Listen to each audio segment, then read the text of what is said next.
ইহুদি ও মুনাফিকরা বিভিন্নভাবে রাসূলুল্লাহ সাল্লাল্লাহু আলাইহি ওয়াসাল্লামের ক্ষতি করতে চেয়েছিল।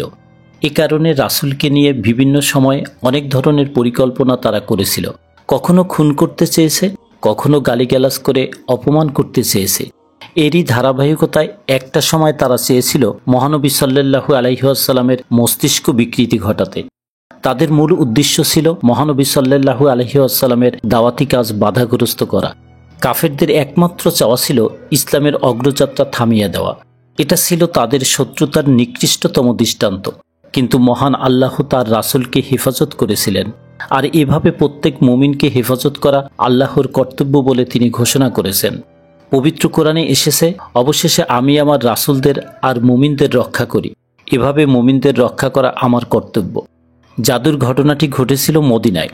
সেখানে ইহুদি গোত্র বনু জুরাইজের মিত্র লাবিদ বিন আসেম নামক একজন মুনাফিক তার মেয়েকে দিয়ে মহানবী সাল্লাল্লাহু আলাইহি ওয়াসাল্লামের মাথার ছিন্ন চুল ও চিরুনির দাঁত চুরি করে এনে তাতে জাদু করে এবং মন্ত্র পাঠ করে চুলে 11টি গিরা দেয়। এর প্রভাবে মহানবী সাল্লাল্লাহু আলাইহি ওয়াসাল্লাম কোনো কাজ করলে ভুলে যেতেন এবং ভাবতেন যে করেননি। প্রায় 40 দিন থেকে 6 মাস এভাবে থাকে। রাসূলুল্লাহ সাল্লাল্লাহু আলাইহি ওয়াসাল্লাম একদিন বললেন, আমি স্বপ্নে দেখেছি আমার কাছে দুজন লোক এলো। একজন বসলো আমার পায়ের কাছে এবং আরেকজন মাথার কাছে। পায়ের কাছে বসা ব্যক্তি মাথার কাছে বসা ব্যক্তিকে জিজ্ঞাসা করল, এই ব্যক্তির অবস্থা কি?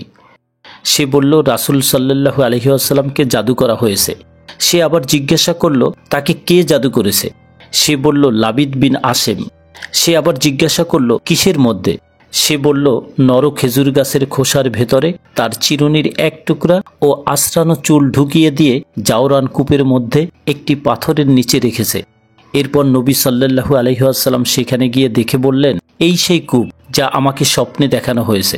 তলদেশে পাথরের নিচে চাপা দেওয়া খেজুরের ছড়ার শুকনো খোসার মধ্যে ওই জাদু করা চুল ও চিরুনির দাঁত ছিল। ওটা উঠিয়ে এনে গিরা খুলে ফেলতে হবে। সকালে তিনি আলী রাদিয়াল্লাহু তাআলা আনহুকে সেখানে পাঠান এবং যথারীতি তা উঠিয়ে আনা হয়। সেখানের খেজুর গাছের মাথাগুলো যেন শয়তানের মাথা এবং সে কূপের পানি যেন মেহেদি ভেজা পানি। এরপর নবী সাল্লাল্লাহু আলাইহি ওয়াসাল্লামের হুকুমে তা কূপ থেকে বের করা হলো। এ সময় মহান আল্লাহ সূরা ফালাক ও নাস নাজিল করেন, যার 11টি আয়াতের প্রতিটি পাঠের সঙ্গে সঙ্গে জাদুকৃত চুলের 11টি গিরা পরপর খুলে যায় এবং আল্লাহর রাসূল সাল্লাল্লাহু আলাইহি ওয়াসাল্লাম তখনই সুস্থ হয়ে যান। আয়েশা রাদিয়াল্লাহু তাআলা আনহা বলেন, তখন আমি বললাম, হে আল্লাহর রাসূল, আপনি কেন এটি প্রকাশ করলেন না? নবী সাল্লাল্লাহু আলাইহি ওয়াসাল্লাম বললেন, আল্লাহ তো আমাকে আরোগ্য করে দিয়েছেন, আর আমি মানুষের কাছে কারো দুষ্কর্ম সরিয়ে দেওয়া পছন্দ করি না। হাদিস গবেষকরা বলেন, নবী করিম সাল্লাল্লাহু আলাইহি ওয়াসাল্লামকে যে জাদু করেছিল তার প্রভাব ছিল শারীরিক। আল্লাহ তার অন্তরকে জাদুর প্রভাব মুক্ত রেখেছিলেন। শারীরিক দুর্বলতার কারণেই কখনো কখনো তার খেয়াল ছুটে যেত, তাই এতে তার অন্তরের কোনো পরিবর্তন হয়নি। আমরা ভাবতে পারি যে মহানবী সাল্লাল্লাহু আলাইহি ওয়াসাল্লামের ওপর জাদুর ক্রিয়া কার্যকর হলো কেন? কেননা তিনি তো আল্লাহর রাসূল। এর জবাব এই যে আগুন ও পানির মতো জাদুরও একটি স্বাভাবিক ক্রিয়া আছে। নবীরা মানুষ ছিলেন, তাই তারাও এসবের প্রতিক্রিয়ার ঊর্ধ্বে ছিলেন না। অর্থাৎ নবী রাসূলরা দুনিয়ার উপকরণের ঊর্ধ্বে নয়। তবে হ্যাঁ, জাদুর প্রতিক্রিয়ায় মহানবী সাল্লাল্লাহু আলাইহি ওয়াসাল্লামের ব্যাপক কোনো ক্ষতি হয়নি। জাদুর প্রভাবে তিনি কিঞ্চিত ক্ষতিগ্রস্ত হয়েছেন, আর এই ক্ষতি হওয়া বা না হওয়া আল্লাহর ইচ্ছাধীন বিষয়। যেমন আল্লাহর হুকুমে আগুন ইব্রাহিম আলাইহিস সালামের কোনো ক্ষতি করেনি। আল্লাহ বলেন, আমি বললাম, হে আগুন, তুমি শীতল ও নিরাপদ হয়ে যাও ইব্রাহিমের জন্য। এছাড়া ইউনুস আলাইহিস সালাম বিপদে পড়েছিলেন, কিন্তু আল্লাহর হুকুমে নদীর পানি ও মাছ কোনো ক্ষতি করেনি।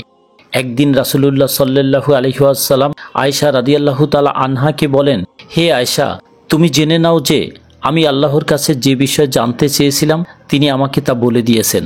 তেমনি আল্লাহর হুকুমের জাদুক্রিয়া রাসূলুল্লাহ সাল্লাল্লাহু আলাইহি ওয়াসাল্লামের আত্মিক ও জ্ঞানগত কোনো ক্ষতি করতে পারেনি। ওহীর প্রচার ও প্রসারেও কোনো ব্যত্যয় ঘটেনি, যেটা শত্রুরা কামনা করেছিল। এমনকি তার মস্তিষ্কেরও বিকৃতি ঘটেনি, বরং তার মধ্যে ব্যক্তিগত জীবনে সাময়িক এক ধরনের স্মৃতিভ্রম তৈরি হয়েছিল, যা খুব দ্রুত সেরে যায়। আয়েশা রাদিয়াল্লাহু তাআলা আনহা বলেন, জাদুর প্রতিক্রিয়ায় মহানবী সাল্লাল্লাহু আলাইহি ওয়াসাল্লামের এমন অবস্থা হয়েছিল যে তার মনে হতো তিনি বিবিদের কাছে এসেছেন, অথচ তিনি আদৌ তাদের কাছে আসেননি। বর্ণনাকারী সুফিয়ান বলেন, এ অবস্থা জাদুর চরম প্রতিক্রিয়া। কিন্তু মহান আল্লাহ আসমান থেকে ফেরেশতা পাঠিয়ে তার প্রিয় হাবিবকে দ্রুত সুস্থ করে তোলেন। আলোচ্য হাদিসে আমাদের জন্য কয়েকটি শিক্ষা রয়েছে, যেমন 1. চিকিৎসার মাধ্যমে জাদুটোনায় আক্রান্ত ব্যক্তি সুস্থ হতে পারে। 2. কোনো উপকার লাভের চেয়ে ফেতনা ফ্যাসাদ থেকে বেঁচে থাকা বেশি আবশ্যক। 3. বিপদ আপদে ধৈর্য ধারণ মুমিনের করণীয়।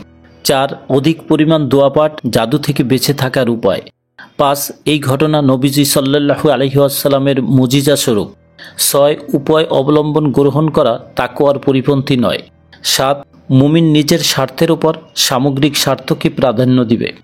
আসুন দর্শক, মূল্যবান 3টি সূরা, সূরা ইখলাস, সূরা ফালাক ও সূরা নাস আমরা সবসময় নিজেদের প্রয়োজনে বেশি বেশি আমল করি।